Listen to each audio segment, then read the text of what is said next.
A TV Unip traz para você informações, conhecimento, bem-estar e qualidade de vida. E para manter corpo e mente saudáveis, o Edição Saúde traz dicas e recomendações de especialistas na área da saúde. Edição Saúde, diariamente aqui na TV Unip. O programa Edição Saúde traz para você conhecimento sobre uma vida mais saudável e equilibrada, desvendando mitos e verdades na área da saúde. Assista ao Edição Saúde em busca de uma melhor qualidade de vida aqui na TV Unip.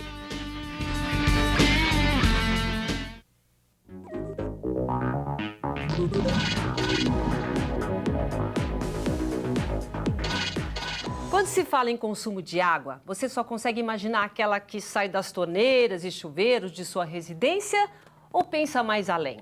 Cerca de 70% do nosso planeta é constituído em água. E embora seja encontrada em abundância, somente 4% dela é própria para consumo. No entanto, por maior que seja a importância da água, as pessoas estão esquecendo o quanto nós precisamos dela para viver. Para falar sobre esse assunto, nossa Opinião Livre de hoje conversa com a especialista em gestão ambiental, Marilena Lavorato. Muito prazer em receber você aqui. Prazer é meu, obrigada pelo convite. Marilena, será que nós precisamos sentir a falta, a escassez da água em nossas vidas para darmos valor realmente a ela? Eu acredito que sim, porque eu faço parte aí desse chamado mundo ambientalista, né? Dos chamados ecochatos, né? Mas nós já sabemos dessa importância há algum tempo, mas nós somos ouvidos ou somos convidados a falar sobre isso em momentos como esse de crise, né? Ou de momentos que você começa a ver a possibilidade de escassez daquele recurso que é tão importante para você. Quando a gente fala em água potável, a gente está falando eu dei uma porcentagem aí de 4%, quanto que é para a gente quantificar essa falta e aonde tem mais água? O Brasil tem muita água? Olha, o Brasil sim é um dos países mais abundantes em água, mas ele não está próximo dos grandes centros urbanos, né? Nós mesmo aqui de São Paulo, nós vamos buscar água em outra região. Agora, quando você fala em água para abastecimento, é bom dizer o seguinte, nós vamos nos abastecer do que nós chamamos de águas superficiais, que são os rios, né? Que são feitos, como que se forma um rio? Com córregos e com nascentes, né? Então, tem outros tipos de água potável. Nós temos as águas subterrâneas. O Brasil tem uma grande reserva, que é o chamado Guarani, né? Você tem tecnologia para fazer a dessalinização também, né? Então, a água potável, você tem muitas fontes para ir buscar. Só que hoje, o Brasil, nós vamos buscar a nossa água de consumo humano no que nós chamamos de águas superficiais, em nossos rios. E eles estão não propriamente próximo dos grandes centros urbanos. Então, quando você fala em águas superficiais, que são dos rios, né? A gente estando longe, no caso aqui a gente está falando de São Paulo, que normalmente tem, muitas vezes por falta de chuva, a gente começa a sentir isso das represas, enfim. Quando a gente fala em grandes centros, qual que é a nossa maior dificuldade, então? Exatamente essa. Aqui, a região metropolitana de São Paulo, como exemplo, nós somos 22 milhões de pessoas. E o que nós temos... Todos usando junto essa água, né? Exatamente. E a água também, a gente fala muito da água para o consumo humano, mas não podemos esquecer que a água, hoje o consumo da água bruta, vamos dizer assim, 70% a média mundial é para a agricultura, 20% para a indústria, né? E apenas o que sobrou aí é 10% que seria para os fins domésticos, né? Então, quando você fala em água bruta, não podemos esquecer desse detalhe, né? Que os fins domésticos representam apenas 10% de tudo isso que nós estamos falando. A gente só sente porque a gente está próximo a esse fim doméstico. Porque... Quer dizer, é uma coisa muito pequena. Você está dizendo que é um universo muito pequeno para a gente pensar. Dentro do todo. Do todo que tem do mundo, no caso. Exatamente. E também a gente pensa sempre assim, que a solução... Vai abrir a torneira, não vai sair água, então a solução a gente economizar, que sempre é lógico, mas não é a única forma, né, de você fazer isso. A gente sabe, por exemplo, Cantareira, que abastece 50% da região metropolitana de São Paulo. Aproximadamente 10 milhões de pessoas se abastecem desse reservatório, né? Ela tem 10 mil nascentes.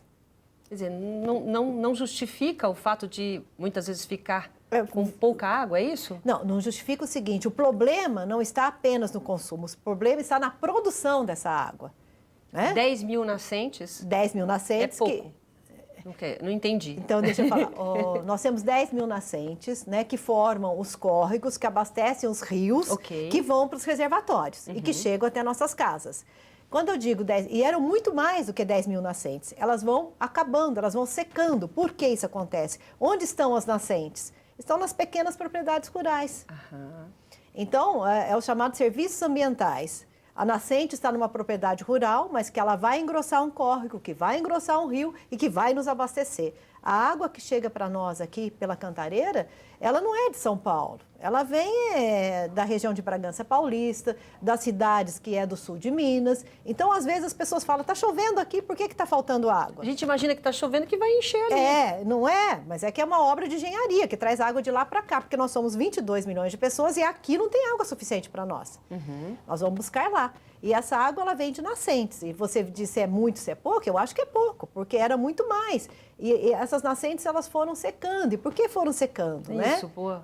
Por que elas foram secando? A gente tem culpa também. Sim. Porque ou é o clima, ou é o momento mas nós que interferimos no clima. O homem, a atividade humana, interfere no clima. E o clima faz o ciclo da água, né? Mas mesmo essas nascentes, se você não protegê-las, né? Se você desmatar, qual que é a tendência dela? Ela secar. É um fiozinho a menos que vai para o córrego e você fala isso em números maiores, acaba nos afetando. Então, a coisa não é tão simples assim, né? Então, a gente fala assim, nossa, é revoltante eu ver uma pessoa fazendo isso, fazendo aquilo. A gente vê as empresas aí de água motivando as pessoas a economizar. A economia sempre, desperdiçar nunca, é um bem muito raro. Mas eu acho que o mais importante é a informação, é entender como tudo isso se processa e pressionar por políticas públicas, né? No caso, quer dizer, você deu uma explicação ampla que a gente estava, nossa, mas por que, né? Tá chovendo, choveu muito hoje, por que no caso a gente está falando aqui de São Paulo, por que a Cantareira não sobe o nível da água? Quer dizer, a gente tem que, de alguma forma, você fala de política pública justamente para proteger essas nascentes e talvez ter mais. Ou é possível isso? Claro que é possível. É possível elas renascerem ou alguma coisa assim. Existe políticas públicas. O Código Florestal, ele protege as árvores, que protege as nascentes, que protege os rios, né? Porque tem a questão das nascentes que secam, tem a questão dos rios que são assoreados, se você não tem aquela mata ciliar. Então, hoje, você tem que proteger tudo isso e tem a proteção, o clima, inclusive, né? O fato de chover mais ou chover menos, com mais intensidade ou menos intensidade na época certa ou não na época certa, tem a ver com o clima. Então, está tudo interligado, está tudo interligado. E nós afetamos esse ciclo natural, por isso que a gente escuta dizer de vez em quando, olha, a água é um bem finito, sob esse aspecto, é um bem finito, né? Ao mesmo tempo, a única forma de você ter acesso à água potável é através dos rios? Não, tem as águas subterrâneas, tem outras tecnologias. Mas precisaria de uma outra tecnologia para a gente chegar nesse nível de conseguir. No caso para São Paulo, qual seria a solução? Para São Paulo, na minha opinião, a primeira coisa é proteger essas nascentes. Já existe cidade no sul de Minas que esses proprietários rurais, eles ganham para proteger essas nascentes, é como se pagasse pelos serviços ambientais da proteção daquela nascente para todos nós, né? Mas quando você fala proteção é o quê? A gente imagina você que não colocar, pode desmatar, cercar, ficar todo mundo, não mexe aqui. Não, você como não é pode, que é essa proteção? Você não pode desmatar, você não pode plantar próximo dela, você tem que conservar aquele pedaço em que tem essa nascente. Mas tem pessoas que fazem isso? Olha, existe propriedades rurais. Faz isso? Sim, tem uma fiscalização para isso? Deveria ter, né? Deveria ter. Mas, na realidade, o que acontece muito é isso. Você tem muitas nascentes que vão acabando, porque você vai desmatando, vai chegando com a agricultura, com a pecuária próximo dela, ela vai... Por isso que tem o Código Florestal, que você não pode plantar, até você tem que conservar e tudo mais. É uma grande discussão no Congresso. E na realidade, na prática, nem sempre tudo é preservado dessa forma. Quer dizer, existe o Código Florestal, mas existem as leis, só que, como tudo, eu acho, no Brasil, eu sempre bato nessa tecla, não tem fiscalização suficiente. Sim, também. E também tem a nossa própria culpa, né? Quando a gente compra determinado produto, a gente não sabe o processo que aquele produto foi feito. Por exemplo? Por exemplo, já a indústria, que ela consome 20% disso tudo, ela já está se preocupando muito. Tem o programa Benchmark Brasil, eu falo dele porque eu sou idealizadora dele, faço isso há 12 anos. Como chama? Benchmark em Brasil, que tem 2 livros. Já aqui, os livros da Marilena. Então, há 12 anos que a gente faz isso e as empresas mostram suas boas práticas de sustentabilidade, ambientais, vamos dizer assim, ou socioambientais. E a questão dos recursos hídricos, que é o tema que nós estamos falando aqui, já está afetando muitos processos industriais, né? O ano passado, 25% das práticas apresentadas falavam em recursos hídricos. A preocupação, né, dos empresários, da indústria, de diminuir esse consumo em seus processos, né? Okay, para os produtos, você está dizendo, para chegar no produto final. Exatamente. E se você faz o processo, você processa determinada matéria-prima para ele chegar no produto que você vai consumir. E, às vezes, você consome algum produto que é feito num processo por uma organização que não tem esse cuidado. Mas a gente não sabe, né? Não sabe, porque ainda não tem muito espaço para falar sobre isso. No caso do Benchmarking Brasil, por coincidência, um grande vencedor o ano passado é um case muito bom, que duas empresas se uniram para usar para economizar água em seus processos. Era uma mineradora e uma empresa de alimentos que se unem lá no Maranhão para ter água de reuso, para administrar o uso racional daquela água no seu processo. Você desenvolve processos que utilizam menos água. Então, acho que você, como consumidora, também, quando sabe, né, que existe essa preocupação, deve privilegiar essa organização por ter esse cuidado. Você tem aqui 2 livros, né? Sim. É isso? Sim. Esse que eu mostrei agora, Mais 2. 2, né? 198 melhores práticas em gestão socioambiental do Brasil. Isso é para empresas ou é para nós? Para todo mundo. Aí tem casos dos 3 setores. Você tem práticas que deram certo no gerenciamento dos recursos naturais, não unicamente de recursos hídricos, você tem outras práticas, né, também, né? Do primeiro setor do governo, do segundo setor, que é a iniciativa privada, e do terceiro setor, que são as ONGs. Então, para fazer um bom gerenciamento dos recursos naturais na indústria, no varejo, basta você ter boa vontade, né? E mais, tem empresas que quando ela faz essa prática no seu processo, na sua estratégia de negócio, e isso dá certo, ela sensibiliza, envolve a sua cadeia de fornecedores, os seus colaboradores, a comunidade em volta, ela acaba sendo uma célula ali educativa. Mas as empresas estão preocupadas de verdade ou elas estão sendo obrigadas a serem preocupadas? Não, elas estão sendo preocupadas de verdade, porque tem negócios que a água é fundamental. Uma indústria de alimentos, de bebida, ela precisa da água.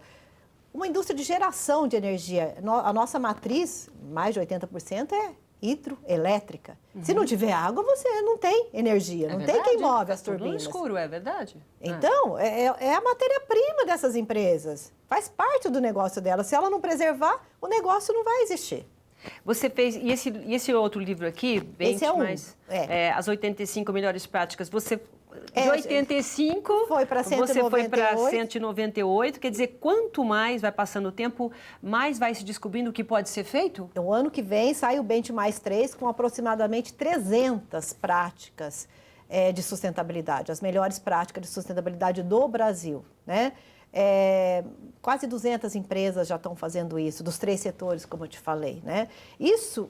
eu acho que é uma grande contribuição, porque você prova que é possível fazer, você prova que é possível ter o gerenciamento, o uso racional da água, né? E de outras, nós estamos falando da água, mas tem outras formas, né? Realmente é uma preocupação. Eu vou fazer um rápido intervalo comercial, só para a gente poder também, no próximo bloco, dar um exemplo até, né, para a gente entender melhor como é que é feita essa gestão ambiental e toda a preocupação do mundo com a água. A gente volta em instantes. Até já. A TV Unip traz para você informações, conhecimento, bem-estar e qualidade de vida. E para manter corpo e mente saudáveis, o Edição Saúde traz dicas e recomendações de especialistas na área da saúde. Edição Saúde, diariamente aqui na TV Unip. Estamos de volta em Opinião Livre de hoje, conversando com a especialista em gestão ambiental, Marilena Lavorato. Está dando uma explicação aqui, aliás, super apaixonada, né? Uhum. Você se dedica a isso, né? Independente da importância do seu trabalho, é uma paixão, né? Olha, eu digo o seguinte, que se eu não tivesse que pagar contas, eu trabalharia de graça. Ou melhor, pagaria para trabalhar, porque... Você faz o que você gosta, né? Muito, que eu acredito, que eu gosto, e são meus filhos, meu legado aí é este. Tem outros livros aqui também.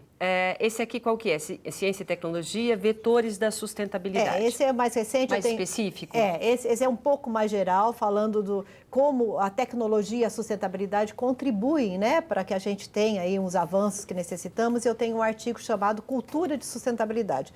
Porque o dia que a gente tiver essa cultura, esses valores inseridos em nós, a gente não precisa mais ficar sendo os ecochatos e chamando tanta atenção para aquilo que é importante. Porque a gente só presta atenção, como você disse no começo desse programa, quando você tem a possibilidade de abrir a torneira e a água não sair. Daí você entra em pânico. Começa a prestar atenção. Depois você esquece, né? A maioria das pessoas esquecem. E é uma coisa que não aconteceu de ontem para hoje, né? Você acha que é possível, tratando-se de Brasil, mudar essa cultura? Ou a gente tem que começar a preparar, no caso, as crianças, né? Uma nova geração que está vindo aí?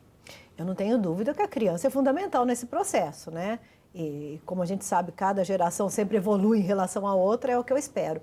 Mas nós ainda temos um certo tempo a cumprir, nós que estamos, vamos dizer assim, no poder, ainda contribuindo, né, para que a economia gire. Eu acho que tem que mudar aí a mentalidade de quem está no poder. Quando eu digo que está no poder, é quem está produzindo, quem está consumindo, quem está votando. Nós aqui, cidadãos aí de entre 20 e 60 anos. Mas se existe essa desinformação em relação até esse processo, como é que a gente pode mudar isso? Excelente pergunta. Programas como esse, né? Com informação, com campanhas de esclarecimento, com educação. Campanha mesmo, né, Marilena? Campanha e falar a verdade. É uma aula, você tem que explicar. Porque a gente só sabe assim, tá faltando água, a gente precisa economizar. E acabou. Só sabe isso. Mas a população só sabe isso. Mas é muito mais sério. Não faz a ligação disso com o Código Florestal. De jeito nenhum. Não faz a ligação disso com as emissões de CO2 que interferem no clima. Não faz a ligação disso com a sua posição de consumidor, que pode escolher entre produto A e B.